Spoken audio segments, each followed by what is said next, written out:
Today's video is going to be another knife review. I picked up a couple of knives that were a little bit unusual, traditional designs. This was the last one I wanted to get. So I'm going to do a review on this, hopefully a quick review. And it is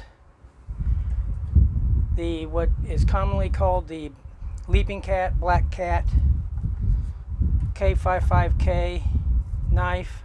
This one is in brass. It's now made by Otter Messer, and that's why there's a little otter on it.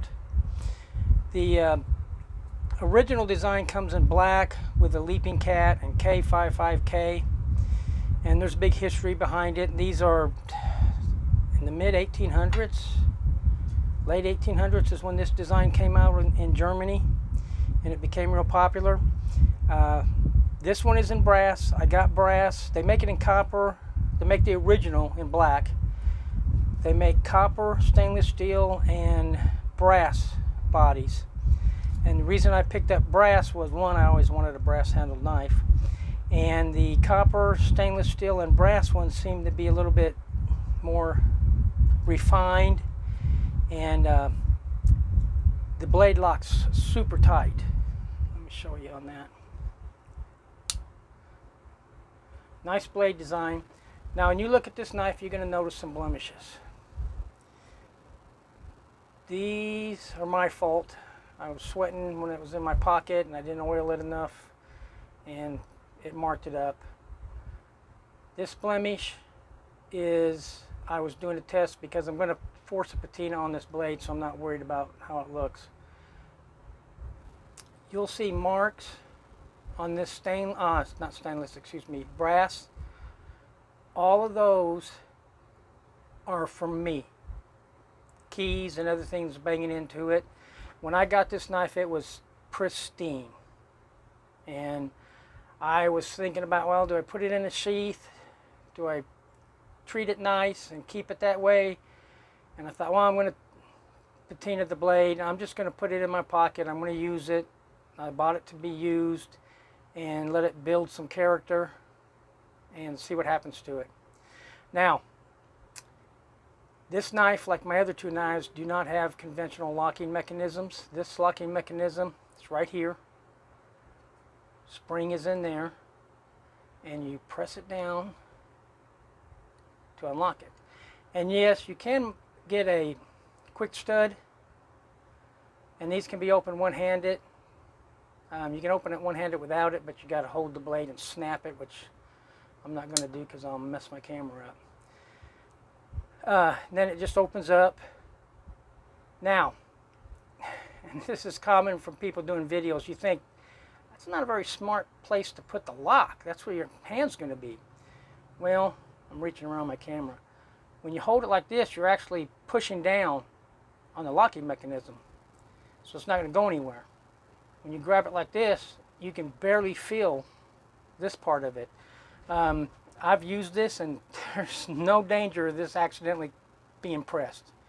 It's not that easy to press to get it closed.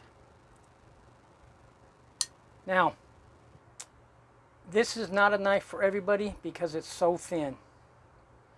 And some people just don't like thin knives. I have thin knives, thick knives. My Swiss Army knife, the Swiss Champ Extra Large, is real thick, and I use it fine. I use this one fine. Like any blade that's either thin or thick, when you're using it like this and you're pushing it, it pushes this part of the knife this way, and this can dig in a little bit. So you can I just kind of change it where, let me see if I can get this. It's not digging into me. You can learn how to use it, learn how to hold it for different situations. But if you don't like thin knives, this is definitely not for you. Blade lock's in there tight.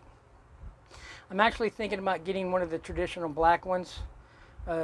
Like I said, this seemed to be a little bit tighter blade lock. The videos I've seen, most people said the original design, Black Cat, doesn't have any play in it. I've seen two videos where they had minor play. All the videos on the copper, stainless steel, and brass all say that they lock tight. So I decided to go that way, but I've been liking the way this has been handling, so I may go get me a traditional one. And since even if it does play or move around, it's not critical. But I'm going to do a video after I get this patinaed, because I patinaed some other knives, and just do a video on it. But so far I've really liked it. I'm not worrying about scratching it up. I decided not to go that route and pamper it, because eventually it gets scratched up anyway. If you can take the thinness, this is actually a really good knife. This is not a problem. Other videos state that, and I handled this one, been cutting with it. Real nice. Now, this is the package. They shipped it to me in from Amazon.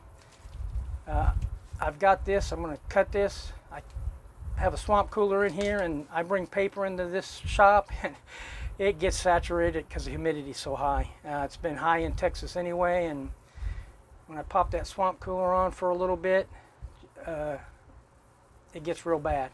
But let's see if I can do this without knocking down my camera.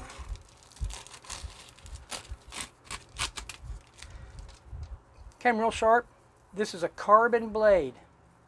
They make this with a clip, really nice clip, but I could only find it in stainless steel, and I wanted carbon. A friend of mine at work, he's seen this. I let him handle it. He's buying the clip in stainless steel because he doesn't want to worry about having to put protection on it or the patina on it, and he likes the thinness of it, but he uses a belt clip, so he's going to get one with a belt clip and stainless steel blade. But so far I've been real pleased with this knife. Like I said, the only thing it's not a drawback, it's just because it's personal preference. It is thin, and if that doesn't bother you, this is really, really a good knife. And it cost me $48 with free shipping through Prime. But anyway, good knife, good quality, really enjoy it, like the brass. And next step is to patina it and see how that turns out. Well, thanks for watching the video.